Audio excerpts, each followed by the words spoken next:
फिल्में box office पर नहीं चली। अंडरवर्ल्ड में जो आदमी कभी नहीं हारा वो इश्क में हार गया था। उन दिनों मस्तान का नेटवर्क इतना तगड़ा था कि पुलिस और कस्टम अफसरों पर भी उसकी पकड़ थी। वो समय समय पर अफसरों को महंगे तोहफे देता था जिससे वो उसके काम में दखल नहीं देते थे। लेकिन 1974 में एक ईमानदार कस्टम ऑफिसर ने उसका ऑफर ठुकरा दिया।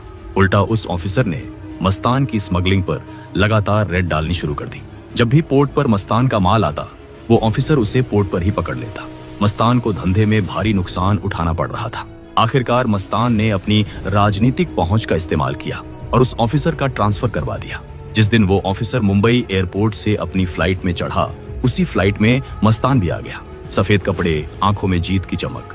वो उस ऑफिसर के पास गया और बोला ऑल द बेस्ट। लेकिन असली खेल अभी बाकी था। 1975 में इंदिरा गांधी ने देश में इमरजेंसी लगा दी। सरकार के आदेश पर विपक्ष के बड़े नेताओं को जेल में भेजा गया। हाजी मस्तान को conservation of foreign exchange and prevention of smuggling activities act यानी कोफेपोजा के तहत स्मगलिंग के जुर्म में जेल में डाल दिया गया। यह पहला मौका था जब हाजी मस्तान को बकायदा जेल जाना पड़ा। 18 महीने वो जेल में रहा।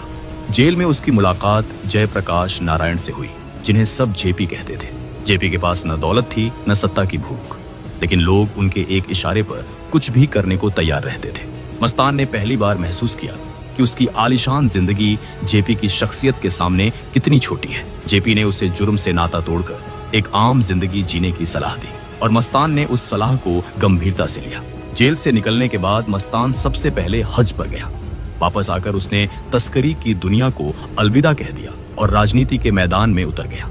उसने महाराष्ट्र के दलित नेता जोगेंद्र कावड़े के साथ मिलकर दलित मुस्लिम सुरक्षा महासंघ नाम की एक नई राजनीतिक पार्टी बनाई। 1984 में उसने चुनाव भी लड़ा